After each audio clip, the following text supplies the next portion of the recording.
Assalamualaikum warahmatullahi wabarakatuh. Nama saya Nadini, Prodi Pendidikan Ekonomi semester 1 kelas A Siang, Universitas Pancasakti. Di sini saya akan menjelaskan jawaban dari pertanyaan-pertanyaan materi dasar-dasar pendidikan. Terima kasih. Berikut adalah soal dari materi dasar-dasar pendidikan. Yang pertama, jelaskan apa itu pendidikan dan apa itu ilmu pendidikan. Kedua, jelaskan pendidikan sebagai ilmu pengetahuan dan sebagai sebuah sistem. Yang ketiga, jelaskan teori pendidikan klasik. Dan yang keempat, jelaskan faktor-faktor pendidikan. Berikut adalah jawaban yang nomor 1.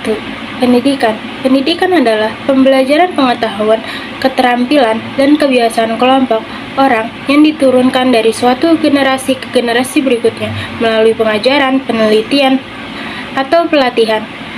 Pendidikan sering terjadi di bawah bimbingan orang lain, tetapi juga mungkin secara otodidak.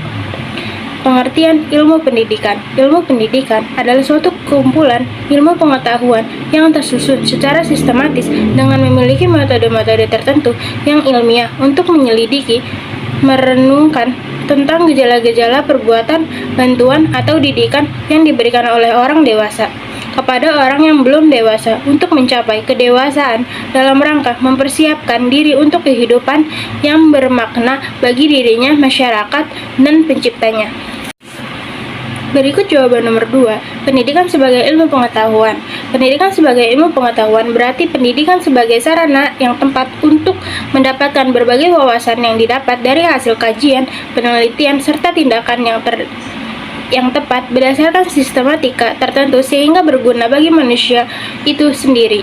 Dan pendidikan sebagai suatu sistem.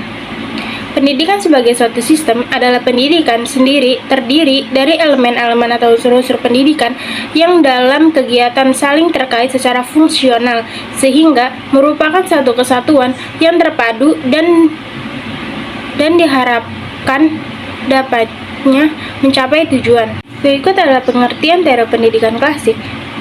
Teori pendidikan klasik berlandaskan pada filsafat klasik yang memandang bahwa pendidikan berfungsi sebagai upaya pemeliharaan, pengawetan, dan penerusan warisan budaya. Teori pendidikan ini lebih menenangkan peran isi pendidikan daripada proses.